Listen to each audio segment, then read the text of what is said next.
नमस्ते। आप सभी योग साधकों का स्वागत करता हूं योग दर्शन की व्याख्यानमाला के इस कार्यक्रम में। आज हम चर्चा करेंगे कैवल्यपाद के 21वें सूत्र की। इसमें जो अकर्मिक दोष होता है और जिसको हम कहें मिश्रण का जो दोष होता है, संकर का जिसको हम दोष कहें, उन दोषों की बात कही गई है चित्त में, और किस प्रकार से चित्त दृश्य है और आत्मा उसका दृष्टा है, इस बात की का विस्तार से वर्णन महर्षि पतंजलि करते हैं। तो चलिए जानते हैं। चितांतर दृश्ये बुद्धि बुद्धे अति प्रसंग स्मृति संकर्ष, ये सूत्र है।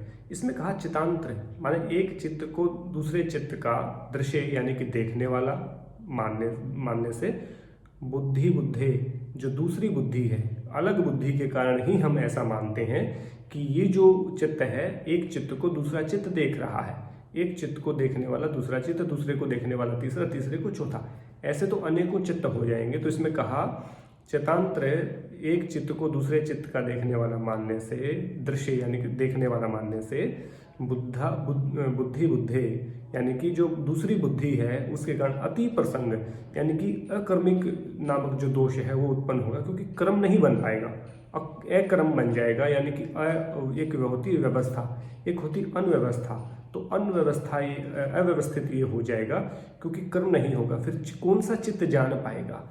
ऐसे होता रहा कि एक चित्त दूसरे को जाने, दूसरा तीसरे को, तीसरा चौथे को, तो अंतिम तो चित्त आएगा ही नहीं।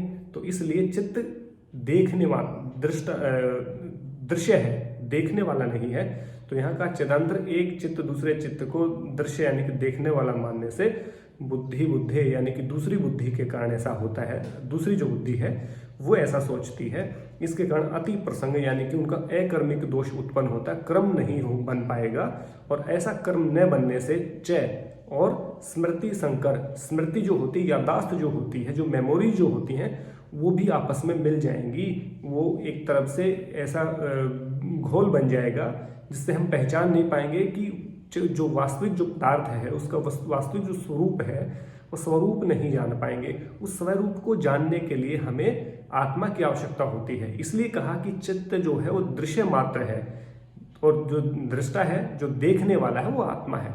चित्त माध्यम है और जो आत्मा है वो उसको देखने वाला होता है। चित्त तो केवल दृश्य है, मान लीजिए जो प्रकृति से प्रयोजित है, तीन गुणों से मिलकर के बना, परिवर्तनशील है, लेकिन आत्मा उससे देखने का काम करती है। तो इसमें यही कहा चितांतरे एक चित्त दूसरे चित्त को दृश्य यानी कि देखने वाला मानने से, बुद्धे यानी कि दूसरी बुद्धि के कारण ऐसा होता है कि एक चित्त दूसरे चित्त को देखने वाला हम मानते हैं। इसके बाद कहा अति प्रसंग, एक दूसरे से ज़्यादा उसमें प्रसंग आ जाएंगे, क्रम नहीं बन पाएगा, और क्रम के न बनने से कोई भी चीज़ को हम नहीं जान पाएंगे। फिर कहा और अकर्मिक दोष तो उत्पन्न होगा ही होगा। उसके साथ में कहा स्मृति संकर यानी कि स्मृतियां भी आपस में मिल जाएंगी। तो याददाश्त, जैसे मान लीजिए मेरी कोई मेमोरी है, मेरी हरिद्वार की जाने की मेमोरी है, अमेरिका जाने की मेमोरी है, या मेरा कोई और मेरे को याद है, तो वो आपस में संयुक्त हो जाएंगी। पता नहीं चलेगा, अमेरिका और हरिद्वार के फर्क का नहीं पता चल सकता। इसलिए ये काम करती है आत्मा। तो आत्मा को दृष्टा कहा और चित्त को दृश्य कहा है। तो दृश्य और दृष्टा का यहाँ पे फर्क बताया गया है। अकर्मिक और संकर यानी कि मिश्रण का जो दोष है वो कैसे उत्पन्न होता है, वो दूसरी बुद्धि के कारण होता है। जो दूसरी बुद्धि यानी कि जो रॉन्ग नॉलेज होती है उसके कारण कई बार ऐसा होता है कि हम एक चित्त को दूसरे चित्त को देखने वाला मानने लगते हैं। तो बुद्धि यानी कि दूसरी बुद्धि के कारण ऐसा होता है, ये सूत्र में कहा गया है।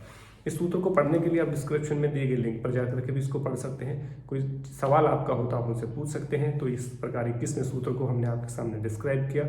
जल्द ही 22वें सूत्र को लेकर के आपके सामने उपस्थित होऊंगा। तब तक आप स्वाध्याय, सानिध्य और योग अभ्यास जारी रखें। परमात्मा से आपकी अच्छी स्वास्थ्य और दीर्घायु जीवन की कामना करते हुए आपसे विदा लेता हूँ और जल्द मिलता हूँ 22वें सूत्र के साथ। आप सबका बहुत बहुत धन्यवाद। जय हिंद, जय भारत, नमस्ते।